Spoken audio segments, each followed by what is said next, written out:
Hey, what's up guys? So meron po tayong amplifier na i-repair. At kung nakikita nyo, dali-dali ko na siyang binuksan nang sa ganun ay ma-check natin yung physical condition ng circuit doon sa loob ng ating amplifier. At matapos nga nating mabuksan, ay ito na yung bumungad sa atin. Halos lahat ng mga components ay mayroon na ng kalawang. So napagdesisyonan ko na baklasin na lang lahat to nang sa ganun ay malinis natin yung kanyang chassis at the same time malinis din natin yung kanyang circuit board.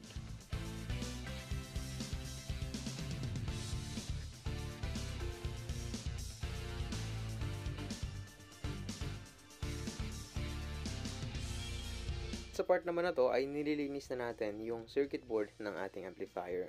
So, ang ginagamit ko po dito sa paglinis ay Joy Dishwashing Liquid. So, ito po yung ginagamit ko unlike dun sa mga laundry detergent. Kasi kapag mga laundry detergent po yung ginagamit natin, masyado po siyang matapang and corrosive. Unlike sa Joy. So, yun po yung ginagamit ko talaga. So, marami kasing nagtatanong sa atin sa comment section kung ano daw yung sabon na ginagamit ko sa paglinis nito. So, ayun na nga. Sa paglinis naman nito, ang ginagamit ko pong brush is yung hindi masyadong matigas or hindi masyadong matulis yung bristle. Kasi kapag masyadong matigas po or matulis yung bristle ng brush na ginagamit natin, ay maaari po nating matanggal yung printout doon sa ating circuit board.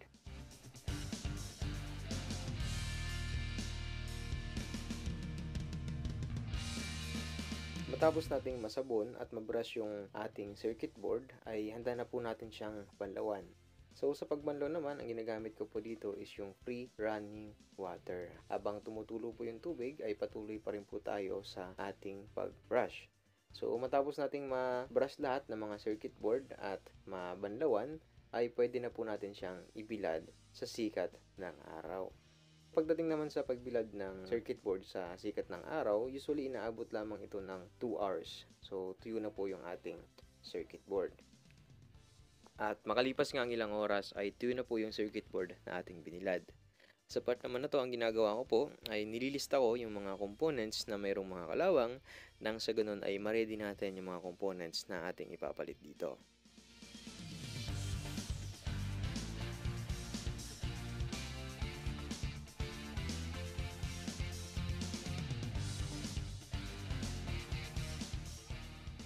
Matapos po nating malista, ay nakabili na po ako ng mga components na ating ipampapalit. So, sa part naman ng video na to, ay tinatanggal ko na po yung mga components na mayroong mga kalawang. Inuna kong tanggalin yung mga components na mayroong mga kalawang dito sa ating main amplifier.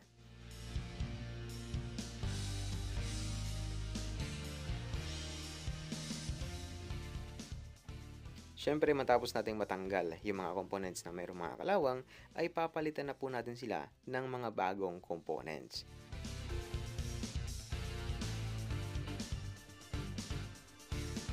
So, ngayon naman ay tapos na nating ikabit yung mga board na ating pinalitan ng mga components na kinalawang dito sa ating front panel. So, sa mga magtatanong kung bakit nauna nating pinalitan yung mga components na mayroong mga kinalawang bago tayo mag-troubleshoot, mas mainam po kasi napalitan natin yung mga components na mayroong mga kalawang dahil po yung mga components na mayroong mga kalawang, yun din yung possible na magbigay sa atin ng problema sa ating unit. So, marahil yung mga components na yun ay gumagana pa sa ngayon, pero in near future, maaari din silang magsanhi ng mas malalapang problema dito sa ating unit. So, ang gagawin natin yon is isi-set up natin yung ating unit nang hindi pa siya nakakabit sa kanyang chassis. So, andito yung kanyang pinaka main amplifier at ito naman yung kanyang pinaka power supply. So, ito po yung transformer natin. So, ang gagawin natin is isi-set up muna natin to and magkakandak tayo ng troubleshooting.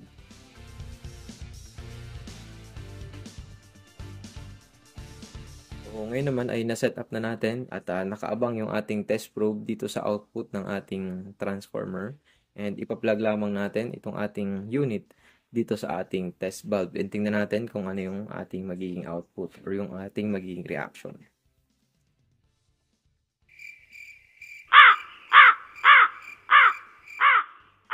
So, bali naka-plug na yung ating unit dito sa ating test bulb and naka-switch on na rin yung ating switch pero wala tayong output voltage na nakukuha dito sa output ng ating transformer. At the same time, wala din tayong reaction doon sa ating test valve. Kasi in case na kung meron mang shorted, dapat ay iilaw itong ating test valve.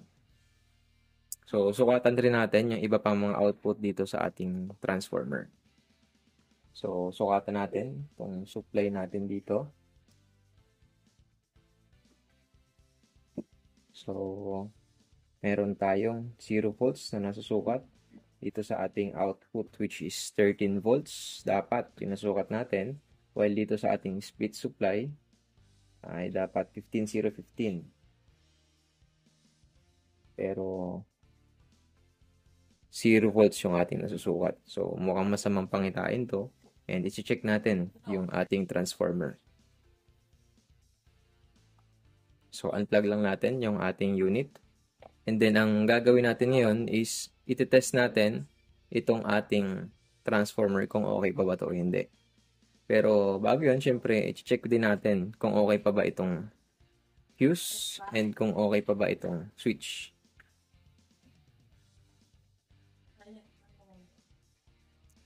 Yan. So, sa pag-check muna ng fuse, isa-set natin yung ating tester sa continuity.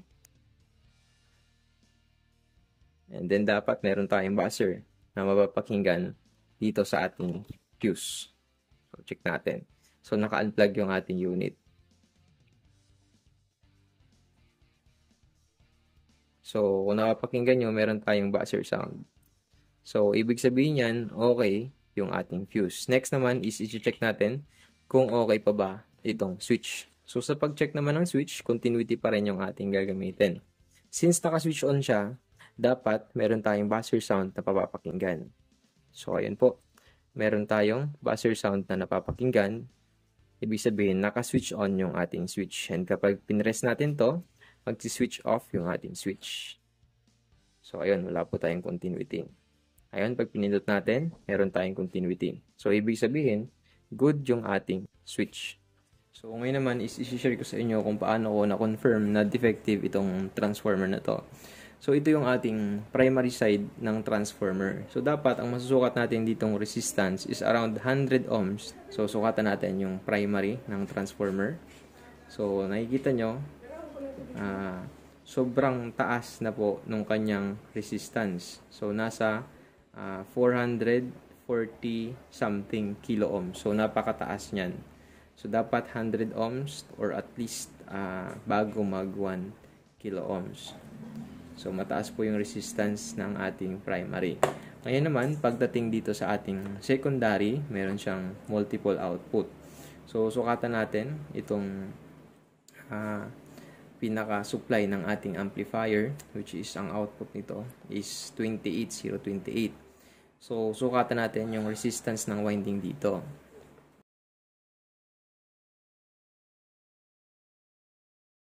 So, meron tayong 0.5. Sa kabilang side is 0.5. So, okay lang yan. Huwag lang 0,0. Kasi pag 0,0, shorted yun. While ito naman, meron tayong 0.8 at 0.8 din sa kabila. Then, ito naman, meron tayong 0.5. So, good yung ating secondary and ang problema natin is nasa primary. So, ang gagawin natin is i-rewind natin itong transformer na to.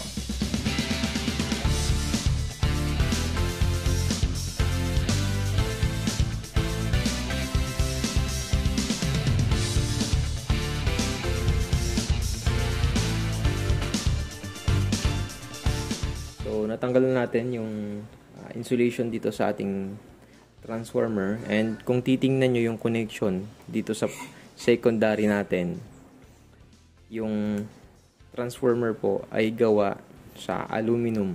Ayan. Ito yung common na problema kapag yung isang transformer, yung ginamit sa kanyang coil ay aluminum. So, prone po siya sa umido. Tingnan nyo, itong isa na winding sa secondary, naputol na lang dahil sa umido. Ayan o. Prone siya sa corrosion. So, possible yun din yung nangyari sa primary kasi nga yung winding sa primary is napakanipis din. So, i-check na rin din natin yun.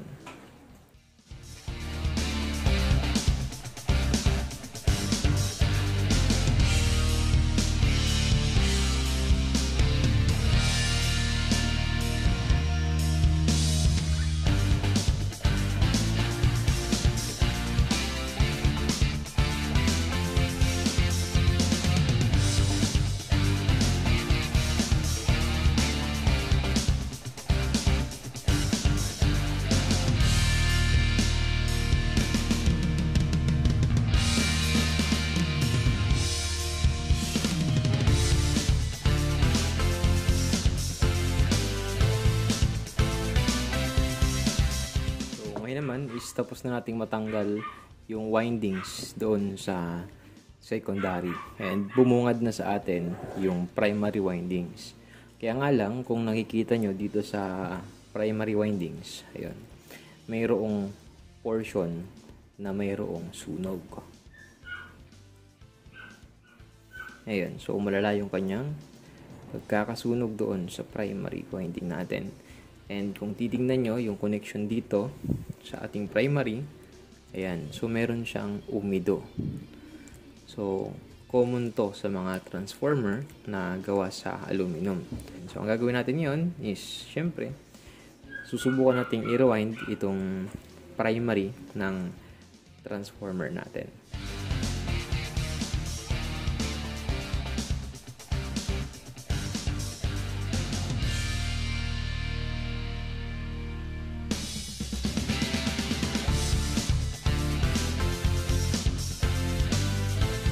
Naman ang next question natin is ilan ba dapat yung number of turns na kailangan natin dito sa primary ng ating transformer. So actually madali lang naman sagutin yun, and nagbase ako doon sa number of turns natin sa secondary. So kanina habang naka-fast forward yung video, ito yung nakuha nating data. So sa 13 volts output ay meron tayong 53 turns.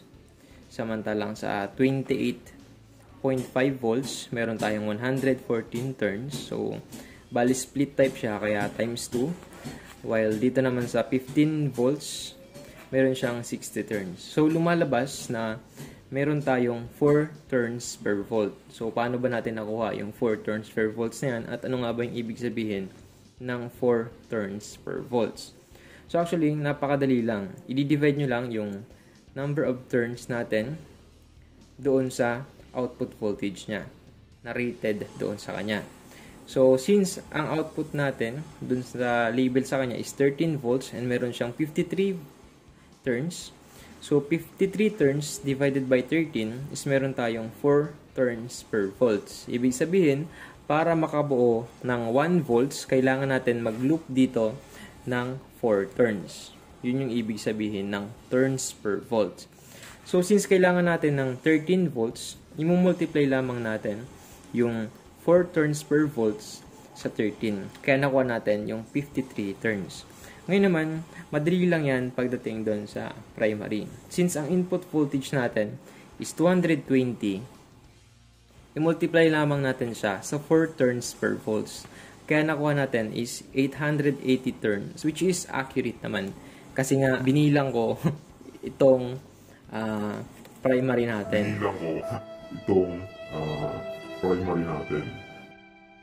So, nasa 881 to lahat-lahat. So, bilangin natin. By 100 tong isa eh. 1, 2, 3, 4, 5, 6, 7, 8. And ito, yung 81. So, 881 turns lahat yung primary. Which is hindi naman nalalayo doon sa computation natin na 880 turns. Ngayon naman, kung gagawin natin siyang 230 volts yung input natin dito, so ang gagawin natin is 230 volts, i-multiply natin sa 4 turns per volts. So, kung gagawin natin siyang 230, kailangan natin ng 920 turns. So, ganun lang po siya kasimple. So, ang gagawin natin, syempre, is magwawind tayo dito sa ating primary ng kung alin man ditong option na gagamitin natin. So, it's either 220, magbabase tayo sa 220, or magbabase tayo sa 230. Pero, sa actual na counting ko talaga dun sa tinanggal natin, dito siya nag-base. So, 880 turns. Lahat yung ginamit dito sa kanya sa primary. 20 minutes later. So, yun na nga, bali nakabili na tayo ng copper wire na gagamitin natin dito sa primary ng ating toroidal transformer. Anyway, gumawa din ako ng ganito. So, ito ay composition ng cardboard na pinagpatong-patong ko lang and nilagyan ko siya ng glue. So, dito natin i-wind muna yung copper wire na ating nabili. Anyway, kung bibili kayo ng copper wire tapos hindi nyo alam yung size, mas mainam na magdala kayo ng sample ng copper wire. Kasi meron naman silang gauge doon. So, ang gagawin natin yon, i-rewind natin to na ating biniling copper wire dito sa ating toroidal transformer.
Ay tapos na nating i-rewind itong ating primary ng ating transformer and meron tayo ng 881 turns.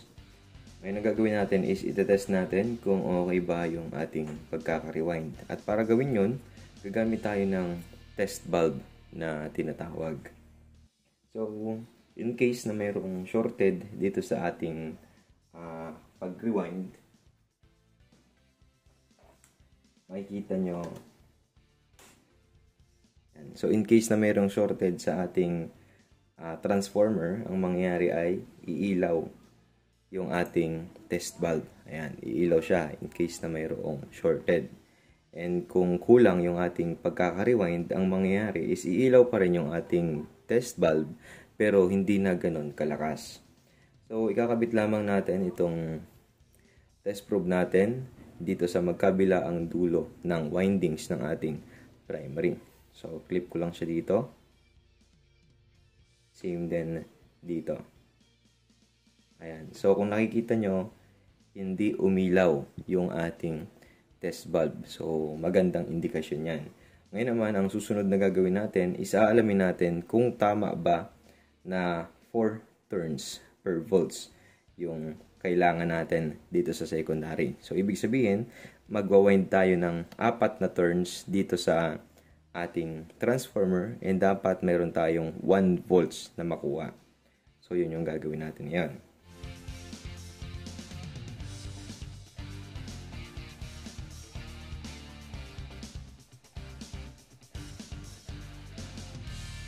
Ngayon naman, ay nag-wind tayo ng 4 turns dito sa ating toroidal transformer and nakaset yung ating multi-tester sa AC. And titingnan natin, dapat meron tayong masukat na 1 volts dito sa ating multi-tester kasi meron tayong 4 turns. So, ang gagawin natin is ikakabit lamang ulit natin yung ating test bulb. Ayun. So, kung nakita nyo, meron tayong eksaktong nasusukat dito na wait, nagagalaw yung ating connection.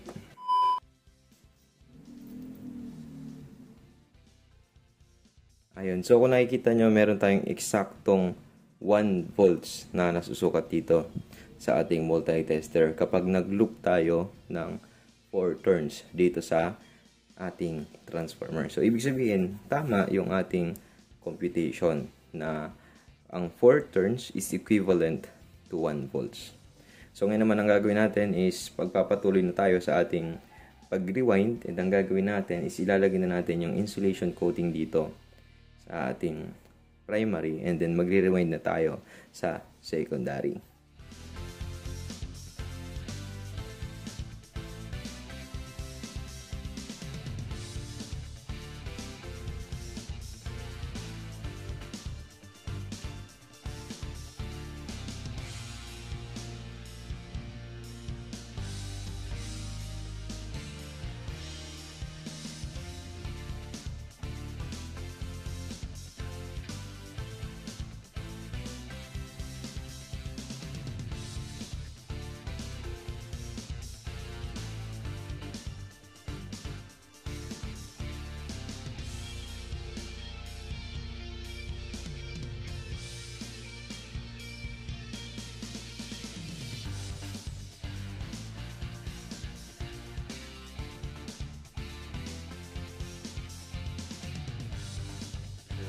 is tapos na nating i-rewind yung isa sa mga secondary winding natin, which is yung 13 volts. And kung nakikita nyo dito sa ating multi-tester na nakaset sa AC voltmeter, meron tayong output voltage na 13.1, which is accurate naman doon sa ating computation. So ngayon, kung titingnan nyo, working yung ating transformer. And kapag pinagdikit natin yung secondary winding natin dito sa ating transformer, is magkakaroon ng reaction yung ating test valve. So pag didikit ko lang itong ating secondary, ayun, kung nakita nyo, umilaw yung ating test valve. So isang indikasyon yun na gumagana yung ating transformer. So ngayon naman is meron pa tayong ibang windings na i-rewind. Yun naman yung gagawin natin.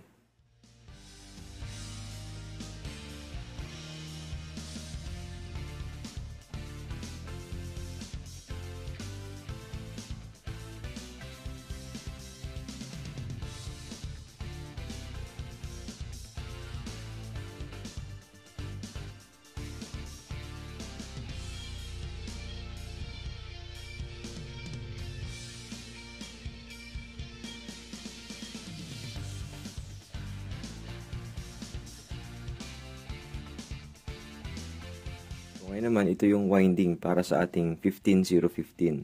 Kung nakikita nyo, merong 4 na coil na lumabas. Actually, pinagsabay ko yung dalawang winding ng coil. So, bakit kaya naging ganon? Since 15015 siya, ang gagawin natin is kukunin natin yung common or yung end-to-end ng coil na yun at ipagdurugtong natin. So, ito yung ating first group. Umikot siya, and ito na yung kinalabasan, ito na yung output. So, alamin natin. So, set muna natin yung ating tester sa continuity. Ayan. Alamin natin kung nasan ba yung dulo ng winding na to. So, ito yung dulo ng ating winding. Alamang, itong isang to, ang dulo naman is ito. Kasi nga meron siyang buzzer. So ang gagawin natin is ipagdurugtong natin itong winding na to saka itong winding na to. Ayan. So ito yung ating magiging common. Ayan. So bakit kaya natin ipagdurugtong? Since 15015 yung ating winding, ito yung ating magiging 0. While ito is 15, ito naman ay is 15. Ngayon, kung hindi tayo magsusukat sa point na to, magsukat natin dapat from end to end nitong dalawang to is around 30 volts. So, yun yung ibig sabihin nun. Kaya, naglabas tayo ng winding or sinabay natin yung dalawang winding. Kasi kung hindi natin sila ipagsasabay, magiging unbalance yung kanyang output voltage at saka hassle habulin yun. At isa pa, mas madaling pamamaraan yung ganito na ipagsabay yung dalawang winding. So, based sa ating calculation, ang dapat maging output voltage nito is around 15 volts. So, alamin natin kung nasa 15 volts ba yung output ng transformer na to. So, isiset natin yung ating multi-tester sa AC voltmeter. And, syempre, gagamit pa rin tayo ng test valve. So, ipa-plug lamang natin yung ating test valve. Ayan. So, from this point, pupunta dito, dapat meron tayong 15. Ayun, meron tayong 15.3. Same din dapat sa side na to. So, dapat meron din tayong 15 volts. Ayun, meron din tayong 15.3. So, kapag sinukatan natin yung dalawang dulong to, mag-a-add siya. So, ang dapat masukat natin dito is nasa 30. Ayun, 30. So, ibig sabihin, tama yung ating computation. So, ang last na lang nating i-rewind is yung 28.5 na center tap. So, ganun din yung magiging proseso. Ipagsasabay ko na lang yung dalawang windings natin.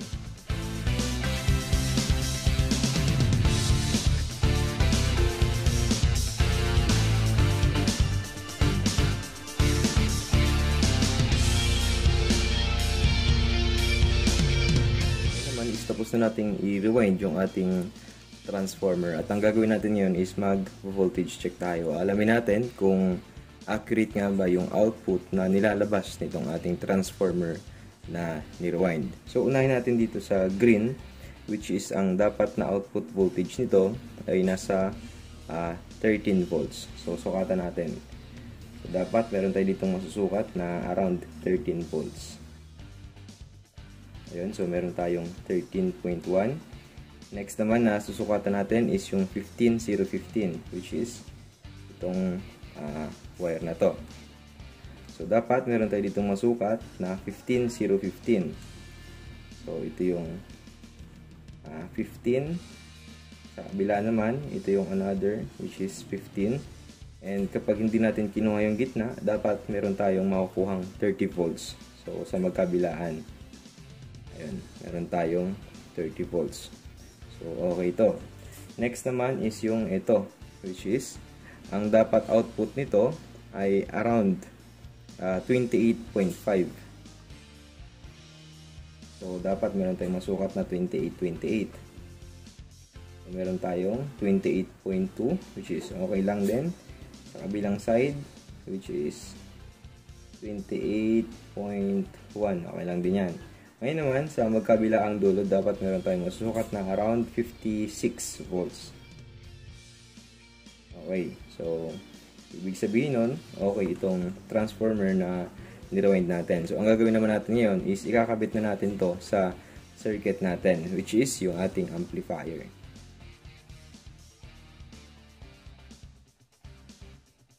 Bali, kinabit na natin yung ating circuit dito sa ating transformer and i-energize na natin to.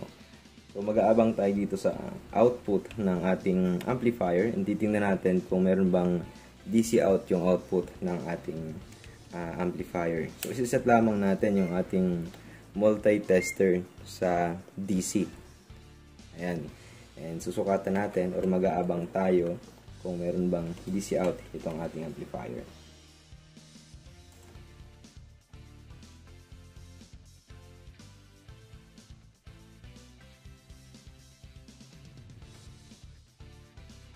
Bali, ipa-plug lang natin yung ating unit. Ayun, at kung nakita nyo, umilaw yung ating test bulb at nag-click yung kanyang relay. At kung makikita nyo dito sa side na to, bali bumukas yung ating front panel or nagkaroon ng power yung ating amplifier. So ngayon naman is susukatan natin kung meron bang DC out itong ating amplifier. So, meron tayong 0.001. Sa kabila naman is 0.001.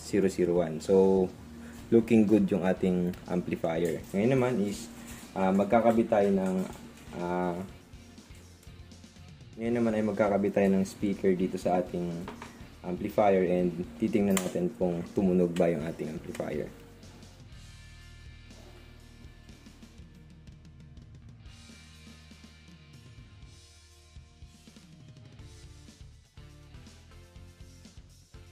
So, ngayon naman ay tapos na natin ikabit yung ating speaker dito sa ating amplifier. And ang gagawin natin yan is magpi-play tayo ng music or ng audio.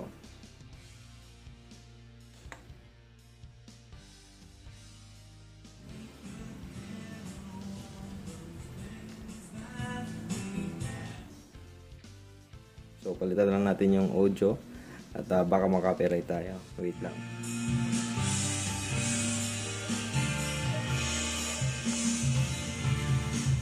Ayan, so kung nakikita nyo, working na yung ating amplifier and nakakonect siya via Bluetooth.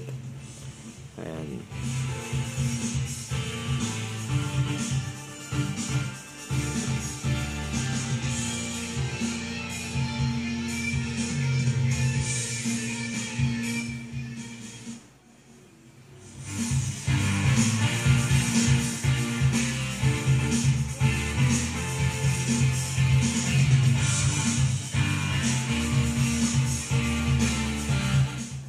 So, ang gagawin naman natin ngayon is ikakabit na natin to sa kanyang chassis and obserbahan natin yung kanyang performance.